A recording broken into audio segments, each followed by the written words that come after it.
September 25th, 79 AD. The eruption is over. The mountain has gone quiet. The ash cloud has settled. And across the Bay of Naples, the sun is rising for the first time in 2 days, over a landscape that no longer looks like anything anyone has ever seen before. Pompeii is gone. Not damaged, not flooded, gone. Buried under 4 to 6 meters of volcanic ash, pumice, and rock, as if the city simply stopped existing overnight. But here's the thing nobody tells you about Pompeii. Not everyone died. Thousands of people walked out of that city alive. They escaped through the city gates during the pumice fall. They made it to boats on the shoreline. They fled on roads heading north and east. And when the mountain finally went silent, when the sky turned from black back to gray and then back to blue, those survivors faced something that no human being in recorded history had ever faced before. They had to figure out what to do next. With no map, no plan, no help, and no idea whether the mountain was actually finished. By the end of this video, you will know exactly what those first 48 hours looked like. And one detail, something archaeologists found buried in the ash decades after excavations began,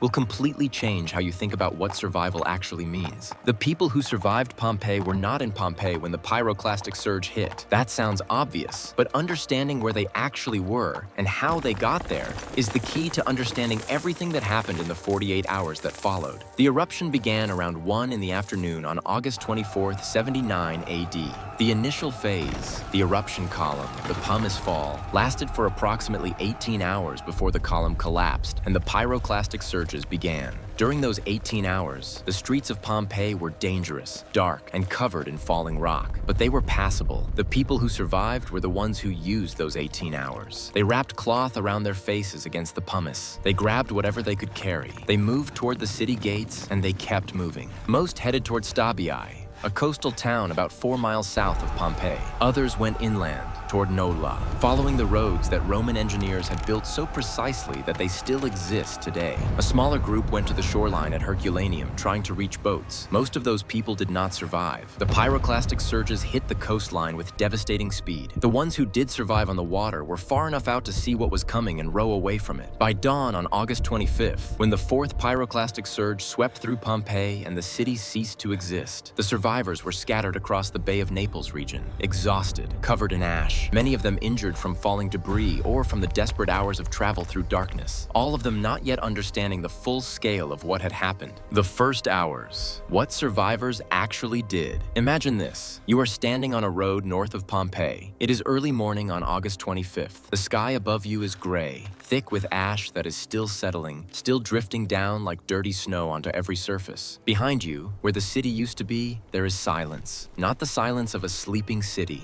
the silence of a place that no longer has any living things in it to make noise. You are alive. You are not sure yet who else is. The first thing survivors did, and we know this from contemporary accounts, from the letters of Pliny the Younger, who was across the bay and witnessed the eruption, was gather. Humans in crisis gather. They find each other. They count who made it. They begin the slow, terrible arithmetic of who did not. Pliny the Younger wrote 2 letters to the historian Tacitus describing what he saw from Misenum, approximately 18 miles across the bay. He described the ash cloud rising like a pine tree from the mountain, a shape so specific that geologists still call this type of eruption a Plinian eruption in his honor. He described the darkness that fell across the entire region. He described his mother refusing to move and Pliny himself, 17 years old, leaving her to flee and then returning to find her alive. His letters give us the single clearest external view of what the region looked like in those first hours. And what they describe is chaos. Not dramatic, cinematic chaos. Quiet, exhausted, disoriented chaos. People sitting in the ash. People walking without direction. People unable to process what their eyes were telling them. If you have been watching this channel, if you saw the last video about what Pompeii's people felt in the 2 hours before the eruption, you already know how ordinary that morning was before everything changed. The bread in the oven, the argument on the wall, the training session in the gladiatorial barracks. Now those people are gone.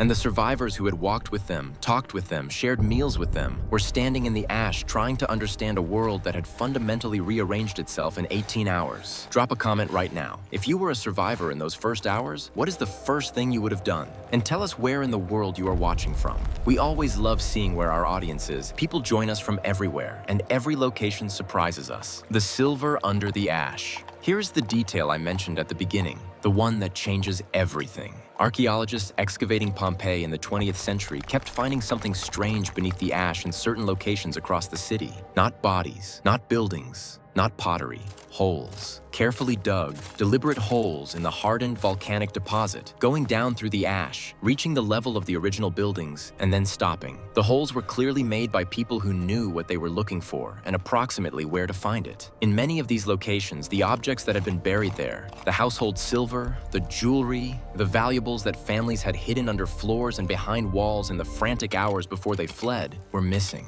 The survivors came back, not immediately, not in those first 48 hours, but within days, within weeks. As the ash settled and the region began to process the scale of what had happened, people returned to the ruined city, not to reclaim their homes. The homes were gone. They came back to reclaim what they had hidden when they left. Think about what that requires. The city was buried under 4 to 6 meters of volcanic material. The streets were invisible. The buildings, most of them, collapsed or were filled with ash. Navigation was nearly impossible. And yet, people who had lived in Pompeii found their way back to their specific neighborhood, to their specific street, to the precise location of the room where they had buried their silver before they fled. They were navigating by memory through a city that no longer had a surface. And many of them found what they were looking for. The holes in the ash, the evidence of their return, are among the most quietly devastating artifacts of the entire site. Because what they tell you is not about the people who died in Pompeii. They tell you about the people who lived, who survived, who could not simply walk away and never look back.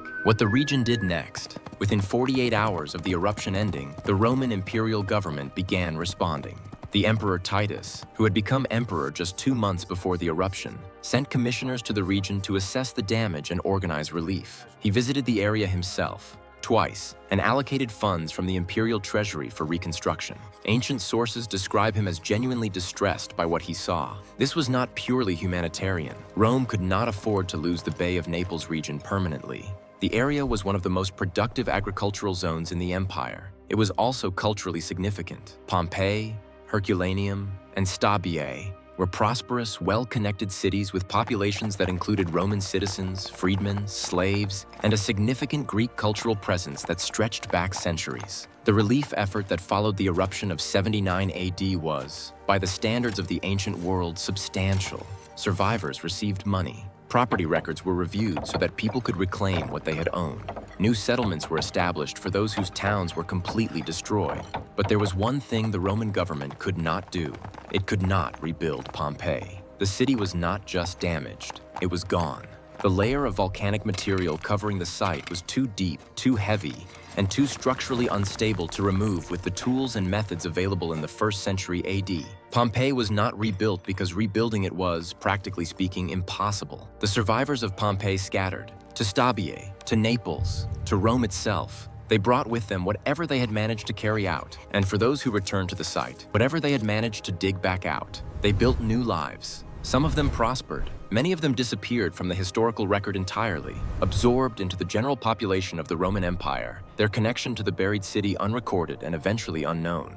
The people who stayed near. Not everyone left the region. Some survivors settled in the towns immediately around the buried site. Stabiae was damaged but not destroyed. It was rebuilt relatively quickly and continued to function as a coastal town. Nuceria, a few miles inland, took in large numbers of displaced Pompeians. The physical evidence of these settlements, the pottery styles, the burial practices, the names recorded in local records, shows clear continuity with pre-eruption Pompeii. The people who survived brought their culture, their skills, and their social connections with them. Tradespeople set up the same trades. Families maintained the same relationships. What they could not bring with them was the city itself. Pompeii was not just a location. It was a network of trade relationships, of social obligations, of the specific geography of streets and neighborhoods and public spaces that had organized daily life for decades. That network was gone. The survivors had to rebuild it from scratch in new places, without the infrastructure that had made it work. That process, invisible in the historical record, undramatic compared to the eruption itself, was probably the most difficult thing the survivors of Pompeii ever did. What the mountain did next. Vesuvius did not stop in 79 AD.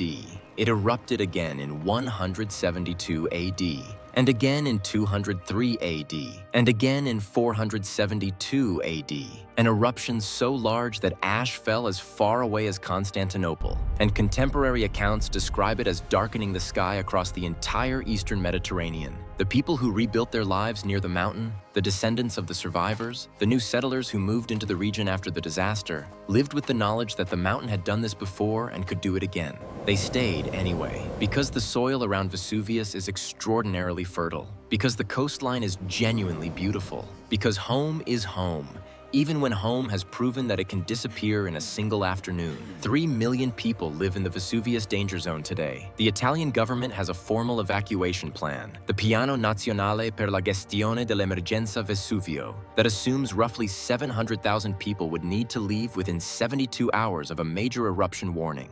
The plan is regularly updated. The volcano is continuously monitored by a network of seismographs and GPS sensors, and 3 million people live there anyway, making the same calculation the survivors of 79 AD made. The danger is real. The danger is probably not today, and the soil is extraordinary. The bread from the last video, the carbonized loaf still in the oven, the one baked on the morning of August 24th by someone who expected to sell it before noon, is in a museum in Naples today. Nobody came back for it. But the silver, the household valuables buried under floors by families who planned to return, a significant portion of that was recovered by the people who had buried it, by the survivors who made their way back through ash and collapsed walls and invisible streets to find the specific spot where they had hidden the things that mattered most to them. They did not come back for the city. The city was gone, and they knew it. They came back for what they had left of their lives. That is what survival looks like. Not dramatic, not triumphant, just people walking back through the ash, finding what they came for, and walking forward again into whatever came next. Pompeii was preserved by the eruption that destroyed it. The survivors were preserved by nothing except their own determination to keep going. Both deserve to be remembered. Subscribe so you do not miss the next video in this series. We are going inside the Colosseum next, and what we found in the records about the people who died there will stay with you for a long time. And if this series has made ancient Rome and Pompeii feel less like ancient history, share it with someone who needs to see it.